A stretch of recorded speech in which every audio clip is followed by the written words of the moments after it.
Hello doctor अंकित सक्सेना, कैसे हैं आप? बस बढ़िया, आप बताइए। तो आज हम आए हैं आपसे कुछ सवाल पूछने, कुछ बातें करने, तो आपके कुछ पल ले सकते हैं? हाँ जी, please. Can I have a seat? Yes yes, please please. Of course.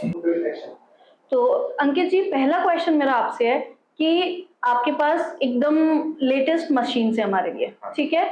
तो उन मशीन से हमारे लिए क्या प्रोसीजर हो सकते हैं, हमारे लिए मतलब हमारी ऑडियंस के लिए, या जो भी आपके पास विजिट करना चाहता है, तो कौन कौन सी मशीन है, आप उनका थोड़ा सा डिस्क्रिप्शन देंगे हमें? सी, वी हैव हाइड्रोटेशन, ठीक है। फिर वी हैव डायोड। डायोड जो है ब्राइटस्पैन की है, which is a German based company, बहुत अच्छी मशीन है। फिर उसके बाद फ्रैक्शनल CO2 मशीन है जो स्कार्स पे काम करती है, रिंकल्स पे काम करती है। उसके अलावा basically we do chemical peels as well, we do hair transplant as well, but we don't do full grown hair transplant. छोटे छोटे पैचेस जो होते हैं उसका हेयर ट्रांसप्लांट भी करते हैं। ओके। फैट रिडक्शन के लिए we have injections as well. Phototherapy है। Phototherapy is basically very good for vitiligo patients as well as psoriasis patients. So we have all these things. तो स्किन से अगर बात करें रिलेटेड, तो छोटे बच्चे से लेके एनी एज तक आप देखते हैं या कोई क्राइटेरिया है आपका?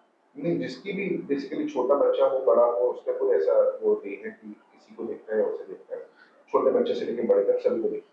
ठीक है, मीन्स हमारे पास कोई एज बैरियर नहीं है, नहीं। किसी भी एज से लेके हमारे पास विजिट कर सकते हैं, सबके लिए हमारे पास सॉल्यूशंस हैं। राइट। जैसे आजकल यंग गर्ल्स बहुत ज्यादा वरीड रहती है अपनी स्किन को लेके, मे बी मेकअप के थ्रू, जैसे मैं अपना ही बताऊं तो मेकअप एंड ऑल होता रहता है, तो एक्ने प्रोन स्किन हो जाती है बहुत ज्यादा, तो उनके लिए हमारे पास नॉर्मल ट्रीटमेंट्स क्या है जिनको हम एज अ प्रॉपर प्रोसीजर ना कहते हुए एक नॉर्मल ट्रीटमेंट जो हो गया जिससे हमारा फेस भी ग्लो करता है या एक्ने प्रोन स्किन नहीं होती है, तो क्या है वो ट्रीटमेंट्स हमारे लिए? See point is basically makeup जो होता है, मेकअप हमेशा ही आपकी स्किन पे ऐसा नहीं है कि हार्म करेगा ही करेगा। सब मेकअप डिफरेंट डिफरेंट क्वालिटी के आते हैं, तो आप मेकअप यूज कर सकते हैं, बट आपको अपना मेकअप कौन सा आपकी स्किन पे सूट करे वो आपको पहचानना पड़ेगा। तो you have to try and test कि हाँ भाई ये वाला सूट करेगा, ये वाला सूट करेगा। अब कमिंग पॉइंट, उसके बाद अगर एक्ने हो रहा है या कोई एलर्जिक रिएक्शन हो रहा है, definitely we can help you that. तो उसके लिए केमिकल पील्स भी होती हैं, उसके लिए मेडिसिन भी होती हैं, टैबलेट्स भी होती हैं। So all those things are there. But end result is makeup, I won't say कि नहीं लगाएं, क्योंकि वो एक बहुत मतलब फीमेल्स के लिए बहुत, उनके लिए आपको यूज करना ही करना है, इम्पोर्टेंट पार्ट कह सकते हैं। एस्पेक्ट है। But only thing is basically आपको चूज करना पड़ेगा कौन सा आपके लिए बेटर है, कौन सा नहीं। बिल्कुल। तो आपने बताया हमारे पास लेजर्स की मशीन्स हैं। Right. लेजर्स हैं that are totally like latest machines. Yes.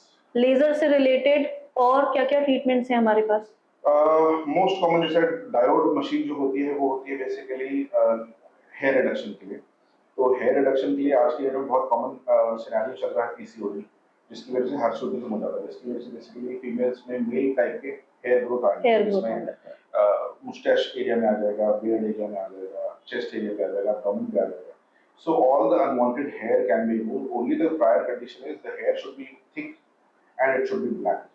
अगर हेयर व्हाइट हो गया है या ब्लीच करा रखे हो तो फिर उस पे इफेक्ट नहीं आता है, तो इसलिए अगर अच्छा, ब्लीच ये करा एक रखा पॉइंट है इसमें जिस पे हमें ध्यान देना अगर पड़ेगा। ब्लीच करा रखा है तो उसे आप वेट करो ब्लीच का इफेक्ट जाने का, जब वो वापस ब्लैक हो जाए तभी उस पे बेसिकली इफेक्ट आएगा।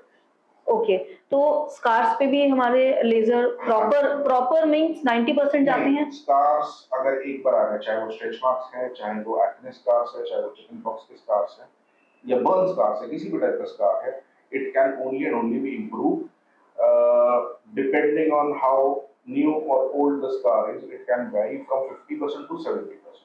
ओके। तो स्कार्स, स्ट्रेच मार्क्स यूजुअली अपन उसे बोलते हैं कि वो सिर्फ और सिर्फ इम्प्रूवमेंट दे सकते हैं किसी भी टाइप का, चाहे आपका इवन सूचर का मार्क है वो भी अपन इम्प्रूव कर सकते हैं। ओनली थिंग इज अगर आपके दिमाग में है कि वो 100% जाएगा, वो नहीं जाएगा, उसका इम्प्रूवमेंट आ जाएगा to the tune of 60 to 70%।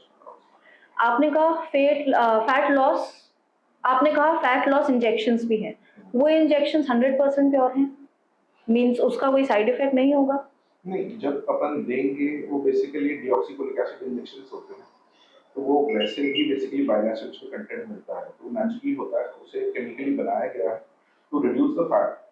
अब इट हेल्प्स, बट सारे जो नॉन इन्वेजिव मेथड्स हैं फैट लॉस के, वो सारे जो मेथड्स हैं उनका सिर्फ एक ही कंसेप्ट है, आपको डाइट एंड एक्सरसाइज फॉलो करते रहना है, उसके साथ ही वो इफेक्ट है। अगर आप बोलो अकेले में ये कर लूँ उसके बाद इफेक्ट आता है, तो ऐसा नहीं होने वाला। It is for those kind of patient जो एक्सरसाइज एंड डाइट फॉलो करते हैं उनके साथ उसका वेट एक लेवल तक कम होने का रुक गया है, उनके लिए ये है। Otherwise it will be like no side no effects वाला हो हाँ, जाएगा। अदरवाइज ये है कि वो कम भी होगा लेकिन आप खाना-पीना वही खाओगे तो फिर वापस वो बढ़ जाएगा। तो diet is very important aspect, exercise is definitely very important aspect. वो चीज़ तो रहेगी ही रहेगी।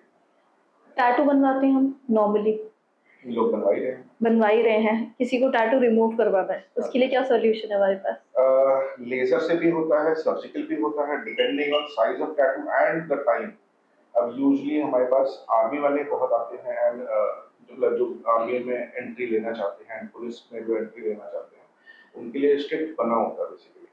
तो उनके लिए टैटू रिमूवल करते हैं, वाया लेजर्स करते हैं। अब यूजुअली ये उनके अंदर थॉट प्रोसेस नहीं है, that is a very good point जो आपने उठाया।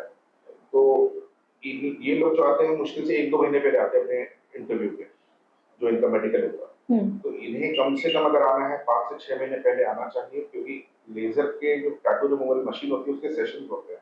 ओके। तो approximately it takes 6 to 8 sessions, that means 5 to 6 months are required.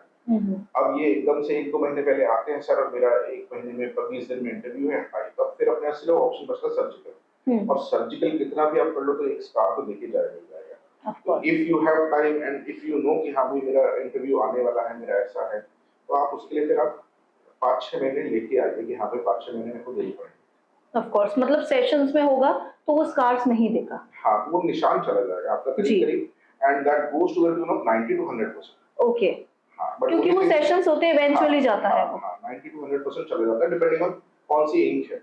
Ink का भी उसमें डिपेंड करता है। रेड इंक पे इफेक्ट कम आता है, व्हेयरएज़ ग्रीनिश टू ब्लैक पे इफेक्ट अच्छा आता है। ओके। एक वर्ड यूज किया था आपने, का केमिकल पील। ठीक है, ये नॉर्मली हम यूज कर सकते हैं या जब हमको कुछ एक्सक्लूसिवली हमारे फेस के लिए चाहिए तो हम उसके लिए यूज कर सकते हैं? So chemical peels different types की आती हैं, ranging from mild to moderate, even severe, but I usually won't recommend severe. जो तो माइल्ड और मॉडरेट जो होती है वो बेसिकली डेप्थ डिपेंडेंट होती है। तो सुपरफिशियल हो गई, वो हो गई माइल्ड। मॉडरेट हो गई, थोड़ी सी और डीपर लेवल पे जाती है एंड और डीपर लेवल की आई वोंट रिकमेंड क्योंकि वो थोड़े से स्कारिंग के चांसेस छोड़ जाती है।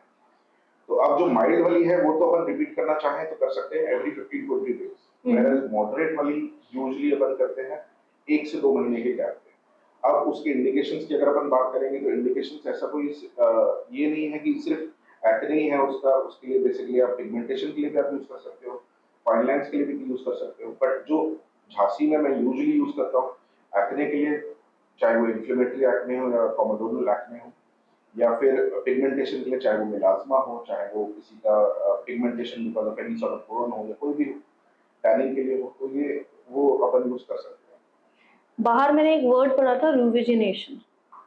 हैं। रिजुविनेशन। या एग्जैक्टली, मैं तो प्रोनाउंस ही नहीं कर पा रही हूँ, मतलब तो पता ही नहीं होगा उसका। तो इसका मतलब क्या होता है एंड इसके लिए हमारे पास ट्रीटमेंट क्या है? सो रिजुविनेशन इज एनीथिंग जिसे आप रिजुविनेट करो, बेसिकली हेल्दी ग्लो वाला एस्पेक्ट लेके आओ। That can be brought up by उसके 3-4 कंपोनेंट्स हैं, चाहे अपन हाइड्रा फेशियल से लेके आए, चाहे अपन केमिकल पील से लेके आए या अपन फ्रैक्शन CO2 से लेके आए। इवन कार्बन टोनिंग भी होती है तो क्यू स्विच लेजर भी उसमें हेल्प करती है, nano. This is for face, you are telling for face. Okay. So hydrofacial is the very superficial layer जो basically उसका पर्पस इज ओनली ग्लो। तो वो एक लेवल पे ग्लो ले आएगी and that is very superficial. तो एक कि कोई फंक्शन है आने वाला है, आपने हाइड्रोफेशियल लिया तो एक इंप्रूवमेंट आ गया, but that is very short. Chemical peel जब करते हैं, केमिकल पील में भी पार्टी पील आती है और different kind of peels, deeper level की जो पील्स आती हैं। तो केमिकल पील का जो इंडिकेशन आएगा वो आएगा बेसिकली जब अपन को थोड़ा सा और डीपर लेवल पे जाना है। हाइड्रोफेशियल होगी सुपरफिशियल, केमिकल पील थोड़ी डीपर, उससे और डीपर जाना है, किसी की स्कार्स भी हैं, किसी को रिजुविनेशन भी चाहिए, मतलब ग्लो भी चाहिए, तो वो हो गए CO2 के through. Fractional CO2 machine use करते हैं एंड फ्रैक्शनल CO2 से थोड़ा सा ऊपर इज कार्बन फेशियल। तो कार्बन फेशियल जिसे ब्लैक डॉट ट्रीटमेंट भी बोलते हैं, उसमें नैनो ये क्यू स्विच लेजर यूज करते हैं एंड वो उसमें हेल्प करती है। एक लास्ट क्वेश्चन, जैसे बहुत सी लेडीज या बहुत सी लड़कियां कई बार विजिट नहीं कर पाती हैं, उनके लिए एक नॉर्मल डेली रूटीन प्रोसीजर क्या होना चाहिए अपने फेस के केयर के लिए? So basically moisturise, cleansing, sunscreen, ये तो एकदम बेसिक रूटीन है। अगर इतना भी मैं कोई करेगा, मेकअप हटाना, ऑब्वियसली अगर मेकअप लगा रहा हूँ मेकअप हटाना भी होगा उसका, सो सनस्क्रीन, मॉइस्चराइजर, क्लेंजिंग ये तो डेली रूटीन होना ही होना चाहिए। अब कोई उससे ऊपर का है जो उससे और थोड़ा ऊपर लेना चाहता है, तो definitely vitamin C serum use कर सकता है, नियासिनामाइड सीरम यूज़ कर सकता है, इवन रेटिनॉल सीरम यूज़ कर सकता है। वो थोड़ा-सा डिपेंड करेगा कि बेसिकली आपकी स्किन टाइप कैसा है, उस हिसाब से ये तीनों चीज़ें यूज़ कराई जाती हैं। तो ये रेटिनॉल और जो आप सीरम्स बता रहे हैं, ये किसी भी ब्रांड के चलते हैं या स्पेसिफिक कोई ब्रांड होता है जो फेस मतलब ऑल स्किन टाइप पे चलता है? ये सारे जो कंपाउंड्स हैं ये बेसिकली थोड़े से रिएक्टिव नेचर के होते हैं, तो थोड़ी इनकी बॉटलिंग बेटर होनी चाहिए, इनकी पैकेजिंग तो चलो एक सेकेंडरी एस्पेक्ट हो गया, बट बेसिकली इनकी कॉस्ट यूजुअली 1000 से 2000 वाली रेंज वाले जो होते हैं यूजुअली गुड क्वालिटी होते हैं। Good quality. 1000 से कम वाले थोड़े से प्राइसी हो जाते हैं। हुँ, तो यूजुअली आई वुड रिकमेंड 1200-1400, अगर मतलब ऐसा है 1200-1400 में आपको ठीक-ठाक इस टाइप के प्रोडक्ट्स मिल जाते हैं। Okay. Thank you for the answers Ankit. मैं एक आपके क्लिनिक का टूर लेना चाहती हूँ। Done, I just want to see all the machines and obviously मैं अपनी ऑडियंस को भी दिखाना चाहती हूँ। Sure. So I will just take 2 more minutes.